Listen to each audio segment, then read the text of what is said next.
¿Tiene nuestro Sol una némesis letal que amenaza la vida en nuestro planeta?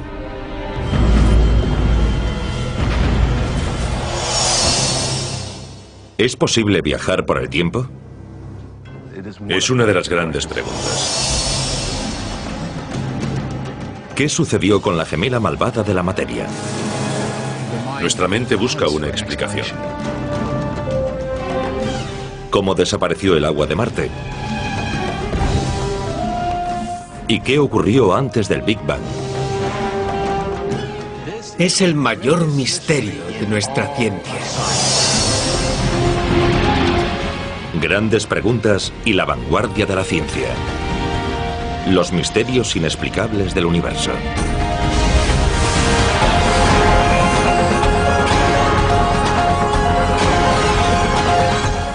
El universo. Misterios inexplicables. Entre los misterios inexplicables del universo, uno resulta particularmente urgente para los que disfrutamos de la vida en la Tierra.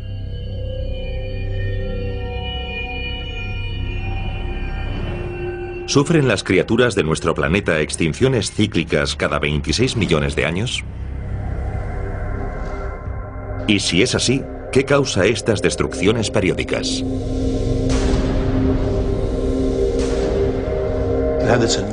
Imaginemos una enorme explosión. Cualquier forma de vida en miles de kilómetros morirá.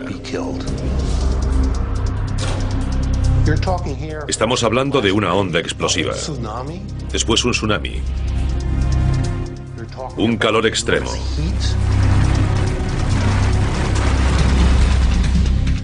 Incendios por todo el planeta. Y luego oscuridad. Durante millones de años, objetos enormes procedentes del espacio han golpeado la Tierra causando efectos catastróficos.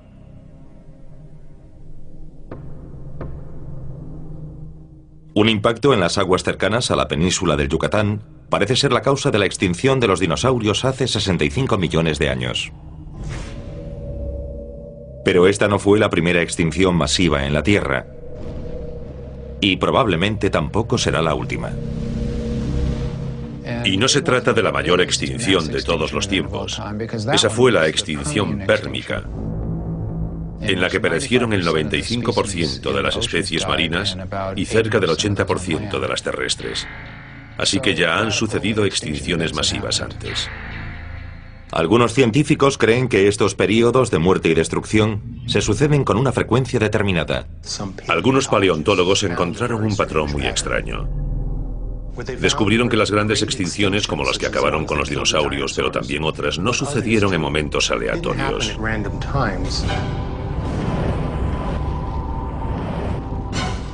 Sino que parecían producirse a intervalos regulares. Era algo muy extraño. Desaparecían cada 26 millones de años y necesitábamos una explicación. El astrofísico Richard Mahler cree que la explicación de estas destrucciones periódicas es una tenue estrella enana que acecha en los límites del sistema solar. Una estrella que él acertadamente denomina Némesis.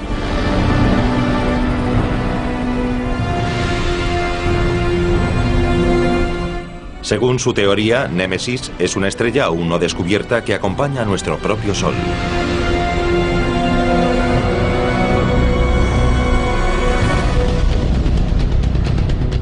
Viaja a una distancia entre 1 y 3 años luz del centro del sistema solar en una órbita elíptica alargada.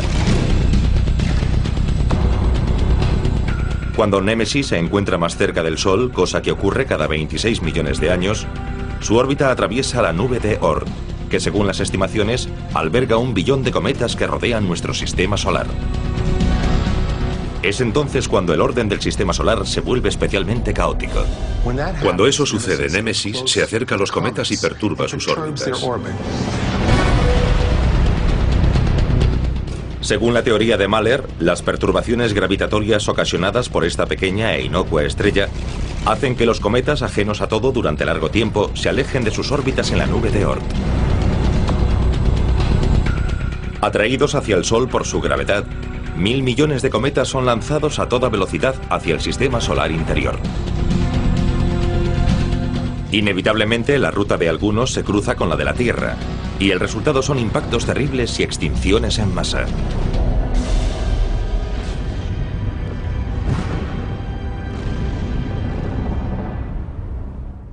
La teoría de que nuestro Sol tiene una compañera desconocida y letal resulta polémica.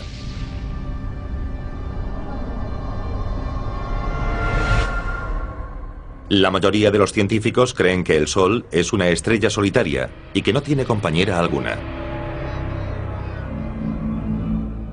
Pero en el universo, los sistemas estelares binarios o incluso ternarios, agrupados por la gravedad, son la norma.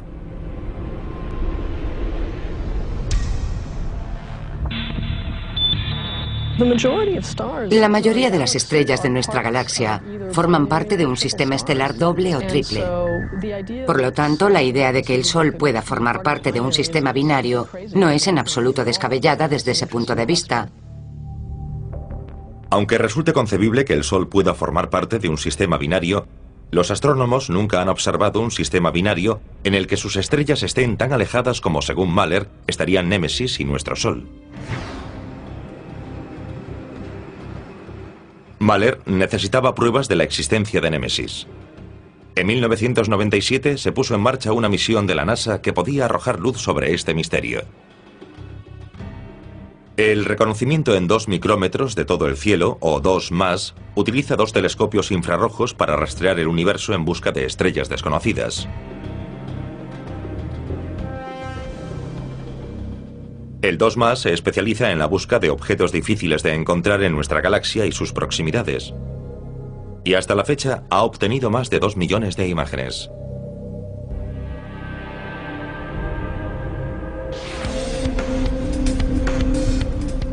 Si Némesis estuviese ahí fuera, el 2+ debería haberla encontrado. Pero sus imágenes nunca han detectado nada que se ajuste a la descripción de la estrella letal de Mahler.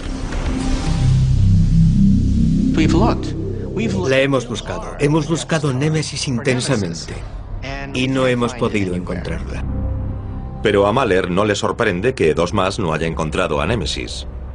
Esto sucede porque a una distancia de 1 año luz, que es a la que estaría si tuviese una órbita de 26 millones de años, su movimiento resulta casi imperceptible y las observaciones normales que buscan estrellas conocidas la habrían pasado por alto. Otra posibilidad es que Némesis sea una enana marrón. Estas estrellas fallidas son mucho más pequeñas que las enanas rojas, y al ser su órbita muy elíptica, una enana marrón se mantendría lejos de la Tierra la mayor parte del tiempo y fuera del alcance de la atenta mirada de los astrónomos. Si así fuese, Némesis podría haber pasado desapercibida al 2+. Richard Mahler promete seguir buscando y planea otro estudio aún más detallado. Cree que es solo cuestión de tiempo que Némesis sea encontrada. Hay un montón de estrellas, millones de estrellas. Pero cuando encuentras una aguja en un pajar, la miras y dices, eso no es paja. Lo mismo ocurre en este caso. Cuando la encontremos mediremos su órbita y demostraremos que es Némesis.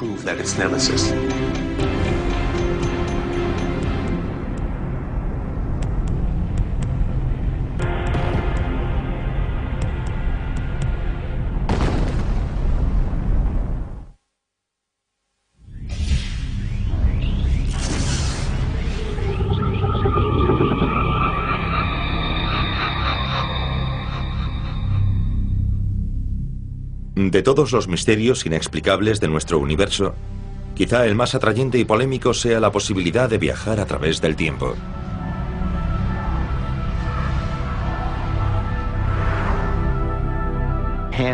¿Realmente podemos viajar al pasado? ¿Podemos alterar nuestro destino? Es una de las grandes preguntas.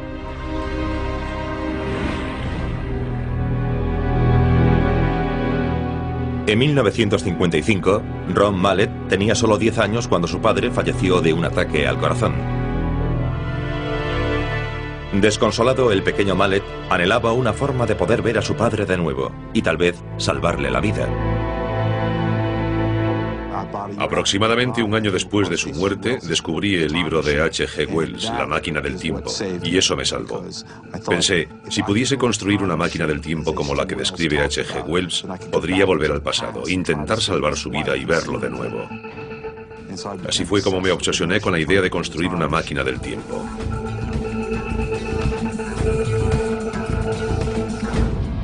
Gentlemen, I am talking about traveling through time. La máquina del tiempo era una obra de ficción, pero Mallet no tardó en descubrir que ciertos conceptos científicos permitían concebir los misteriosos viajes en el tiempo, y su fuente era nada menos que Albert Einstein.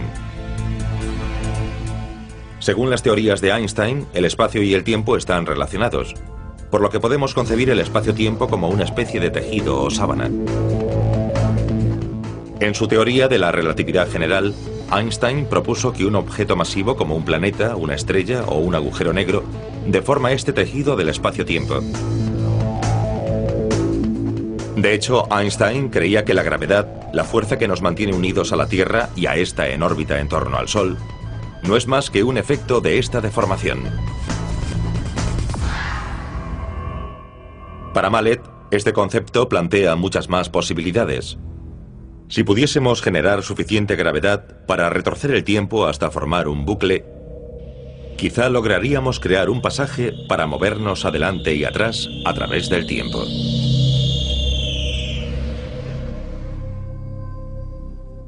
Las teorías de Einstein animaron a Ron Mallet a intentar construir su propia máquina del tiempo. Pero el viaje en el tiempo no era un tema que pudiese ser estudiado abiertamente por científicos serios. Utilicé una excusa que me funcionó. Estudié los agujeros negros porque me permitían comprender cómo la teoría de Einstein afectaba al tiempo. Era una locura, pero la consideraron una locura razonable. Hice de ello mi profesión, y así pude utilizar la teoría general de la relatividad de Einstein. Los agujeros negros, inmensos remanentes de colapsos estelares, ejercen una enorme fuerza gravitatoria que deforma el espacio-tiempo. Justo lo que Mallet pretendía conseguir. Pero ¿cómo podía crear en el laboratorio algo que contuviese tanta materia como para deformar el espacio-tiempo? Mallet se inspiró de nuevo en Einstein y su ecuación más célebre, E igual a mc al cuadrado. Esta ecuación demuestra que la materia y la energía son solo dos formas de una misma cosa. Según la teoría de Einstein, la luz, que es una energía, debería poder deformar el espacio-tiempo del mismo modo que lo hace un objeto masivo. Estamos acostumbrados a la idea de que es la materia la que crea la gravedad. Pero según la teoría de Einstein, la luz puede crear gravedad, y en eso se basa mi trabajo. En otras palabras, si la gravedad puede afectar al tiempo y la luz puede crear gravedad, entonces la luz puede afectar al tiempo.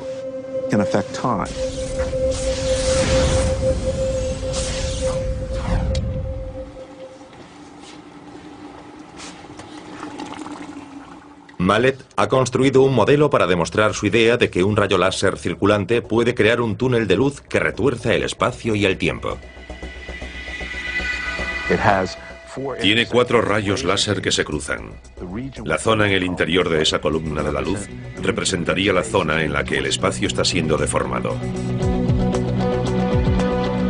Y con el tiempo, también el tiempo se deformará por esta columna de luz.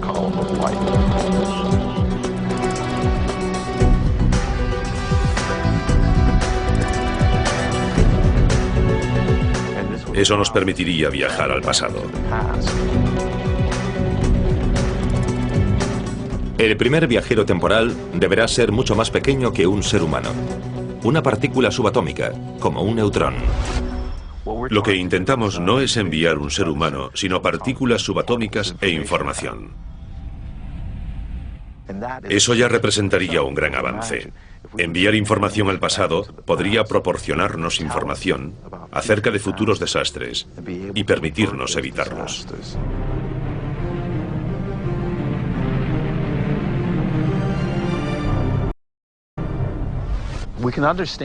Para comprender cómo una luz circulante puede deformar el espacio-tiempo, podemos compararlo con una taza de café. Pensemos en el café como el espacio vacío y en esta cucharilla como la luz circulante. Si la introduzco en el café y la muevo, el café gira. Eso es lo que la luz circulante hace al espacio vacío. Para ver el efecto que hace en el café, podemos poner un grano de café en la taza. Si el café gira, el grano de café también. En el caso del láser, cuando el rayo está circulando, introducimos una partícula subatómica llamada neutrón. A medida que gira el espacio que lo rodea, el neutrón gira como lo hacía el grano de café. Según la teoría de Einstein, el espacio y el tiempo están conectados, por lo que el movimiento del espacio hará que la línea recta del tiempo se convertirá en un bucle. Y por ese bucle del tiempo podremos ir del pasado al presente y al futuro y regresar al pasado.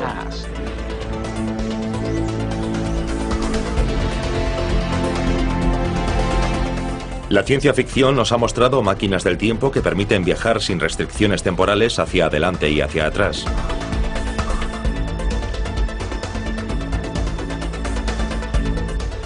Pero Mallet advierte que un viajero en el tiempo solo podría retroceder hasta el momento en que la máquina del tiempo fue encendida por primera vez. Si enciendo hoy el aparato y lo dejo encendido un centenar de años, alguien dentro de un centenar de años podría retroceder 75, 50 o 25 años hasta el momento en que active el aparato. Pero no podría viajar a un momento anterior a ese, ya que el aparato no existía antes, y es lo que está creando ese efecto. El viajero temporal no tendría dónde materializarse. Esta limitación significa que la máquina del tiempo de Mallet nunca le permitiría retroceder a 1955 para salvar la vida de su padre. Para lograrlo, necesitaría una tecnología que no pertenece a este mundo. Teóricamente, una civilización extraterrestre avanzada podría tener una máquina del tiempo que hubiese sido conectada hace miles de años.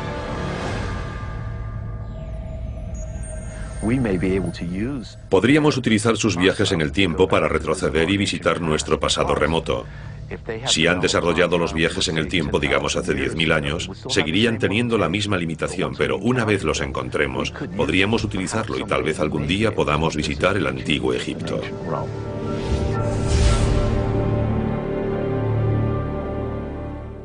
Por ahora, Mallet se centra en conseguir construir su máquina del tiempo. Un proyecto que requerirá $250,000 solo para ser puesto en marcha. El dinero es solo otro obstáculo más al que los físicos han de enfrentarse para desarrollar los viajes en el tiempo.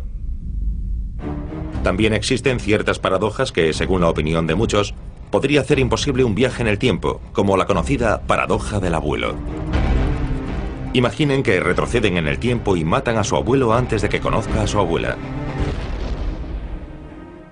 Entonces usted nunca podría nacer y nunca podría haber viajado en el tiempo. Se establece un bucle. ¿Es posible? ¿Es imposible? ¿Sucedió? ¿No sucedió? Pero Mallet cree que ciertos avances en la física teórica sugieren que estas paradojas no representan ningún problema. Muchos físicos creen hoy en la noción de que nuestro universo es simplemente uno más de muchos universos paralelos. Por tanto, si retrocedemos en el tiempo, estaríamos entrando en un universo paralelo en el que podríamos alterar los acontecimientos sin alterar nuestro universo de origen. Creemos que el río del tiempo puede tener remolinos. Podríamos ser capaces de retroceder por esos remolinos y conocer a nuestros padres antes de haber nacido. O quizá incluso bifurcarnos en dos ríos y modificar el pasado para crear un universo alternativo. Todas estas teorías se encuentran en la vanguardia de la física actual. Mallet cree que los humanos podríamos lograr viajar por el tiempo dentro de solo un siglo. Es demasiado tiempo para que pueda retroceder en el tiempo para salvar a su padre. Gracias, muy amable. Recuerden que el espacio está girando. Pero su pérdida ha abierto una puerta a un nuevo mundo para las generaciones futuras. Desarrollando ecuaciones básicas. Esto me ha permitido compartir con el mundo algo que antes nunca habría podido compartir.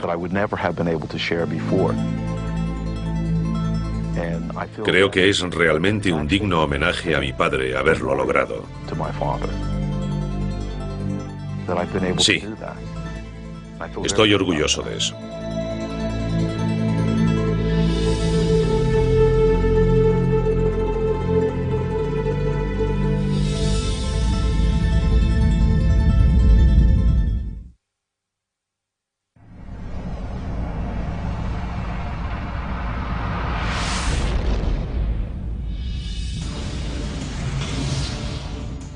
Los científicos creen que cuando el universo se formó,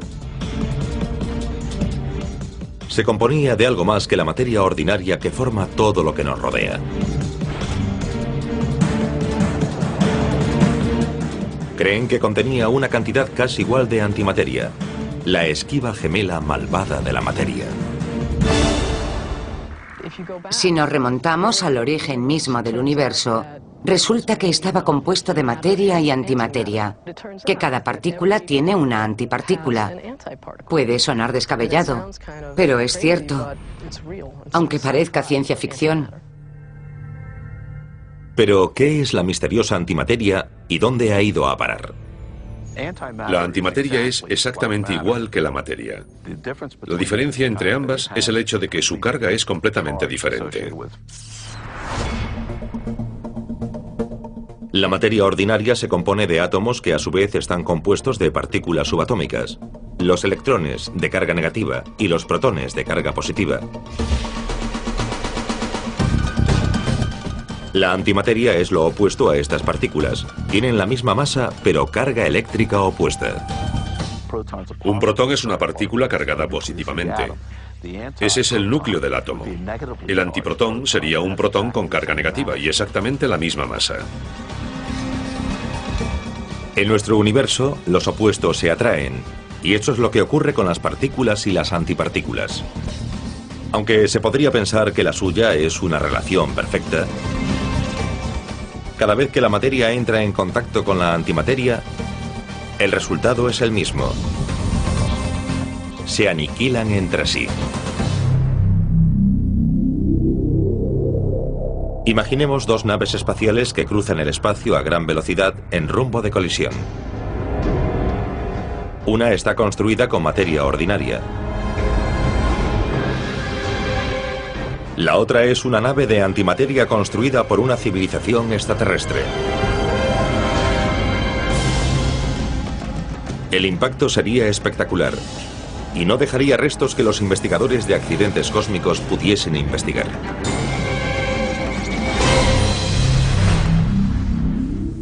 Materia y antimateria desaparecen. Ya no están. Pero la energía no desaparece. La energía vuelve a aparecer en forma de dos rayos gamma muy energéticos, fotones. Y la cantidad de energía encerrada en una cantidad tan pequeña de masa es bastante sorprendente. Si combinamos materia con antimateria, el resultado es explosivo. De hecho, la colisión entre materia y antimateria es una de las mayores fuentes de energía del universo. Por su propio bien, le aconsejaría que no se metiese antimateria en el bolsillo. Por volátil que sea el encuentro entre la antimateria y la materia, encierra un enorme potencial energético si supiésemos aprovecharlo. Para hacernos una idea de la cantidad de energía que encierra la materia, imaginemos que uno de estos dos puñados de arena se compone de materia y el otro de antimateria. Si dejamos que entren en contacto, se aniquilarán y producirán energía. ¿Cuánta energía? La suficiente para satisfacer las necesidades de toda California durante una semana. El mayor misterio de la antimateria es el siguiente. Si en el universo primitivo había una cantidad similar de materia y antimateria, ¿dónde está ahora toda esa antimateria? Uno de los grandes misterios del universo es ¿qué le sucedió a la gemela malvada, la antimateria? Cuando observamos el cielo vemos materia ordinaria, no vemos antimateria. Solo hay una pequeña cantidad de antimateria que procede del centro de la Vía Láctea.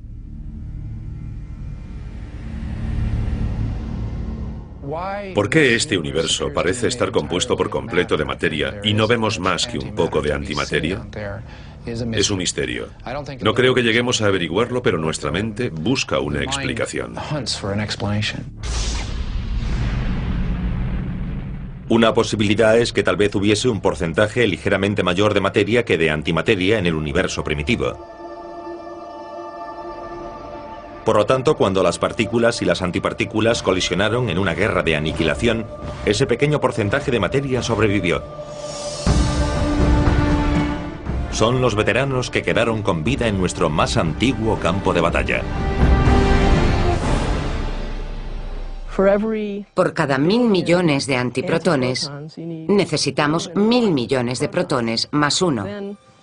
Todos se aniquilan menos ese protón.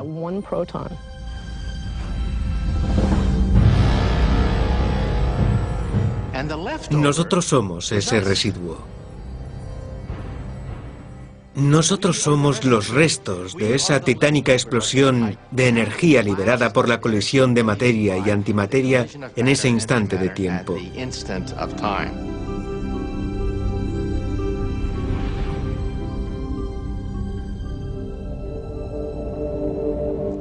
Nuestras teorías más avanzadas no pueden explicar por qué existía esta asimetría entre materia y antimateria. Pero gracias a Dios que existió o no estaríamos aquí.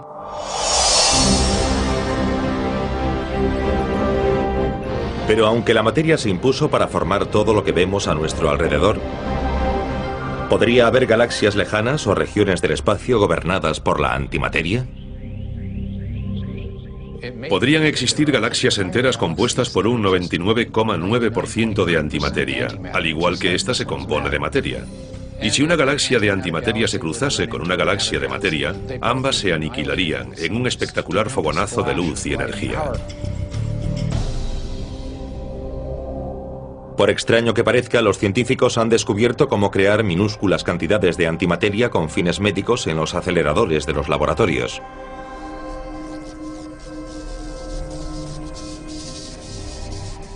Estas partículas de antimateria procedentes de material radiactivo se inyectan en el organismo para realizar un escáner cerebral o TEP. Muchas personas no se dan cuenta de que cuando les hacemos un escáner cerebral en el hospital, les están inyectando una fuente de antimateria. Ese escáner se denomina tomografía por emisión de positrones. Los positrones son antielectrones. Cuando llegan a alguna parte del cuerpo, los positrones emitidos encuentran rápidamente un electrón, se aniquilan y los rayos gamma salen del cuerpo y son detectados. Se concentran en las partes del cerebro en las que hay actividad y entonces podemos detectar la emisión de la radiación de los positrones. Esto permite obtener de un escáner cerebral imágenes magníficas del cerebro pensante y todo gracias a la antimateria. Mientras que la antimateria ha ayudado a desvelar los secretos del cerebro humano, el cerebro humano todavía tiene que desvelar todos los secretos de la antimateria. No sabemos por qué el universo se compone actualmente de materia, pero estamos avanzando hacia la respuesta a esa pregunta, aunque sea dando pequeños pasos. Al igual que muchos misterios de nuestro universo en constante evolución, la verdad acerca de la antimateria permanecerá por el momento en el ámbito de lo inexplicable.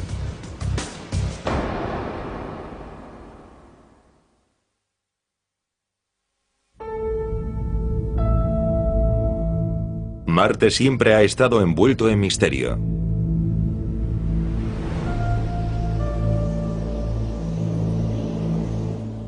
Pero el misterio más enigmático del planeta rojo no tiene nada que ver con invasores extraterrestres.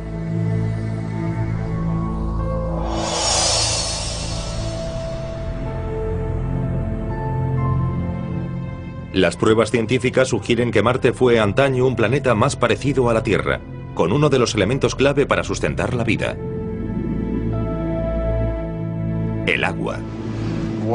En Marte había agua en abundancia.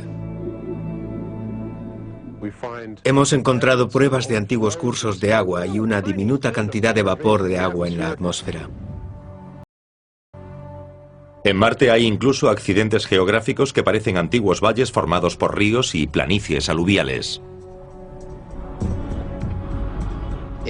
Marte fue en otro tiempo un planeta tropical con océanos y mares, pero todo el agua desapareció. ¿Cómo pudo desaparecer todo el agua de Marte? ¿Y por qué desapareció? Los astrónomos se esfuerzan por resolver estos misterios. Las pruebas geológicas reunidas durante la exploración de la superficie de Marte sugieren que hace 3.500 millones de años, la superficie acuosa de Marte cambió drásticamente. El planeta, hasta entonces templado, se convirtió en un lugar frío y seco, y el agua se desvaneció. Pero averiguar cuándo desapareció el agua no explica dónde fue ni por qué. El agua de Marte desapareció hace mucho tiempo. Hablamos de miles de millones de años. Y los indicios del agua también desaparecieron hace mucho tiempo.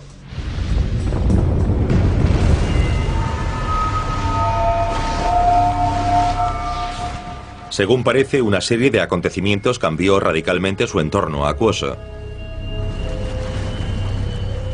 Marte sufrió un intenso período de actividad volcánica que arrojó lava a la superficie. Cuando este terminó, el núcleo de hierro fundido del planeta se solidificó. Esta podría haber sido la causa de que Marte perdiese su campo magnético y la protección de su capa de ozono. Esto dejó a la atmósfera desprotegida frente al viento solar, que es muy intenso.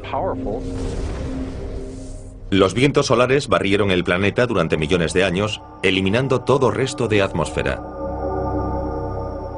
El vapor de agua que antaño caía en forma de nieve o lluvia escapó del pequeño campo gravitatorio del planeta. El agua llega a la atmósfera como vapor de agua y es bombardeado por la radiación ultravioleta que puede dividir el agua, que es H2O, en hidrógeno y oxígeno. El hidrógeno, que es el gas más ligero conocido, se eleva hasta la parte superior de la atmósfera y puede ser barrido por el viento solar.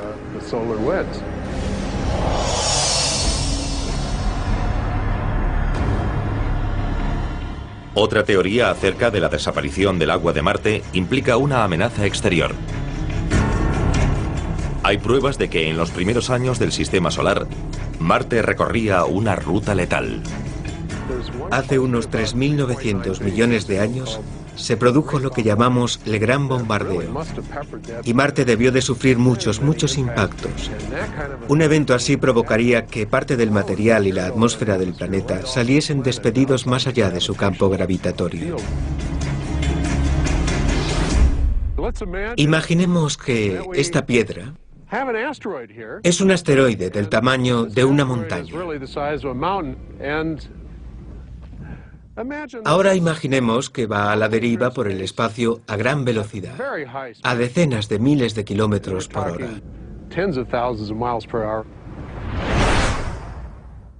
Si llega volando a gran velocidad, impacto. Gran parte del agua se hundirá, otra parte se convertirá en gases atmosféricos lanzados al espacio y otra parte se perderá.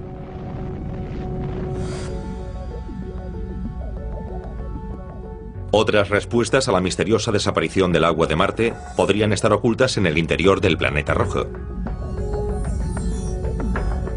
Parte del agua se combinó con dióxido de carbono para formar casquetes de hielo polar de hasta unos 3 kilómetros de espesor y una capa de hielo permanente o permafrost que cubre gran parte de la superficie.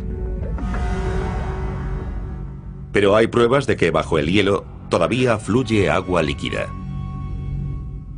La mayor parte del agua en Marte ha acabado bajo la superficie y parte de ella habrá alcanzado una profundidad lo bastante caliente para que pueda existir como agua líquida. Cuando se enfríe, se congelará formando una criosfera, una capa helada bajo la superficie. Entonces cerca de la superficie se secará, ya que el agua puede llegar a la superficie y de ahí pasar a la atmósfera. Peter Smith, científico de la Universidad de Arizona, está dispuesto a resolver el misterio de la desaparición del agua de Marte. Estoy cavando un hoyo para mostrar qué ocurre cuando atravesamos una superficie totalmente árida y llegamos hasta una capa de arena. Porque esto es similar a lo que haremos en Marte. Smith es el principal investigador de la misión Phoenix de la NASA a Marte. Se trata de una sonda robótica con un simple objetivo: posarse en Marte y seguir el agua. ¿Qué sucedió con esa agua? Puede haber formado hielo bajo la superficie o incluso acuíferos de agua líquida. Es lo que estamos investigando por medio de ondas de radio y radares que penetran la superficie para intentar localizar estas reservas de agua. Smith cree que el lugar de Wilcox Playa, en Arizona, refleja lo que los científicos encontrarán cuando la sonda Phoenix logre arañar la superficie de Marte. A pesar de que la superficie está seca y salada, solo 15 centímetros por debajo hay una arcilla muy húmeda, como un depósito de agua, y un ecosistema completo de formas de vida que habitan en estos suelos húmedos y estas arcillas. Cuando llueve, llega hasta la superficie y se pueden ver pequeñas charcas donde las artemias están enterradas en estos suelos. Si llegamos al lugar apropiado de la superficie de Marte, a la capa permanente de hielo, ¿acaso hallaremos el mismo tipo de ecosistema en el hielo que se funda conforme cambie el clima y resulte habitable para alguna forma de vida marciana?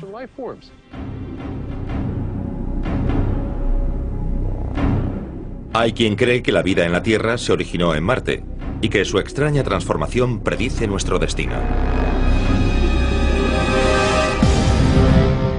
Si eso es verdad, encontrar agua en Marte podría llevarnos de vuelta a nuestros orígenes cósmicos y hacia el futuro.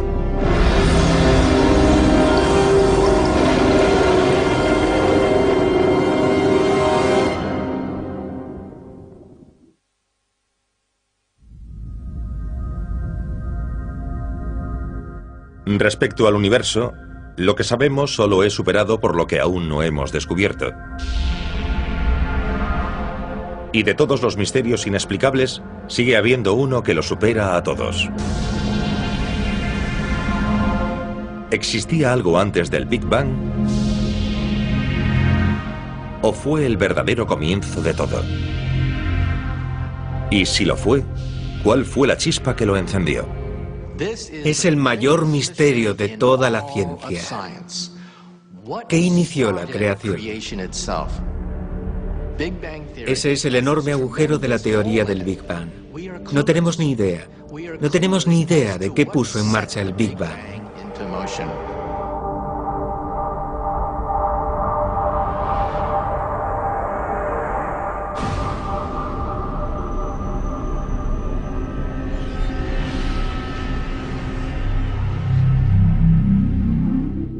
El Big Bang es el modelo cosmológico sobre el nacimiento de nuestro universo, ocurrido hace 13.700 millones de años.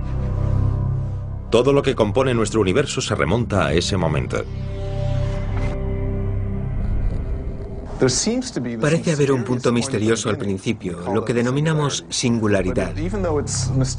Y aunque es misterioso y aún nos plantea muchas preguntas, sigue siendo un buen punto de partida para nuestra línea temporal.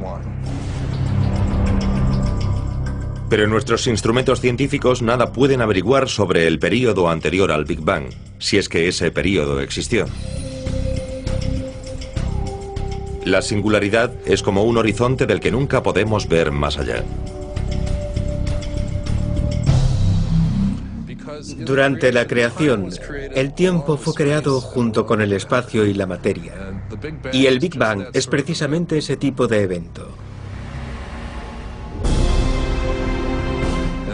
Por tanto, es imposible saber qué ocurrió antes de la creación de todo eso.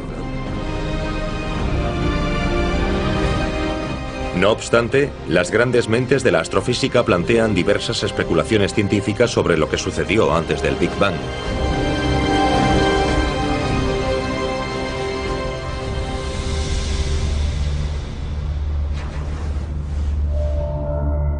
Algunos teóricos creen que nuestro universo experimenta Big Bangs a intervalos regulares. Este modelo cíclico propone que cada billón de años se produce un Big Bang tras el cual el universo se expande antes de colapsar de nuevo y desencadenar un nuevo Big Bang.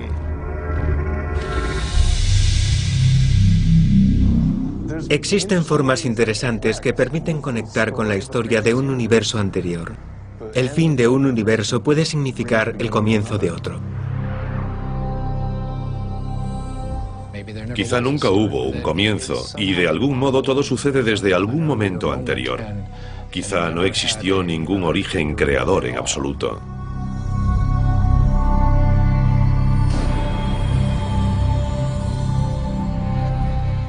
Pero podríamos estar más cerca de una explicación del período anterior al Big Bang de lo que creemos.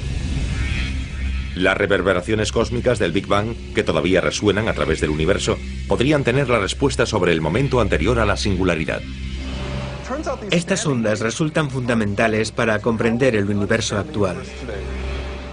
La inflación cósmica fue un gran golpe al comienzo del universo, como el que yo puedo darle a esta olla. Eso forma ondas y podemos buscar patrones simétricos en la radiación cósmica actual.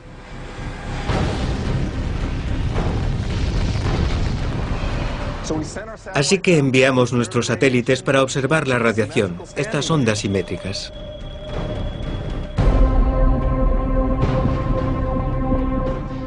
Durante la próxima década, lanzaremos al espacio exterior una nueva serie de detectores de ondas de gravedad. Estarán conectados por láser, y cualquier onda de choque del instante de la creación hará que estos rayos láser se muevan, lo que nos permitirá registrar las vibraciones remanentes del Big Bang.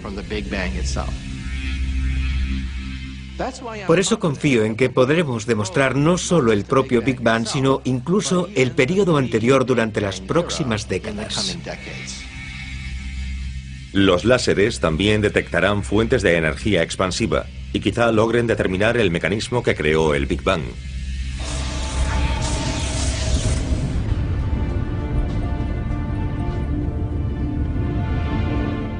Si seguimos intentando resolver el mayor misterio de todos, ¿cómo podemos aspirar a comprender realmente el universo?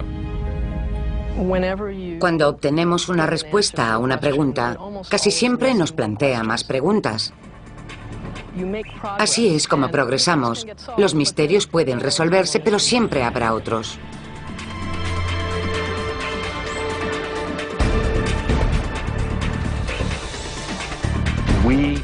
Somos el resultado del intento del universo de comprenderse a sí mismo.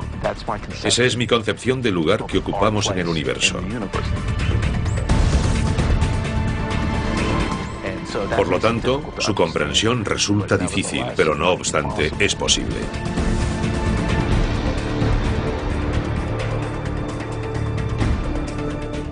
El universo cambia constantemente, pero las leyes de la física son inmutables, no cambian. Y eso nos permite tener la esperanza de que, pese a todo ese caos, seremos capaces de explicar cómo empezó todo, el origen. En nuestro universo, siempre cambiante, muchos misterios seguirán siendo inexplicables.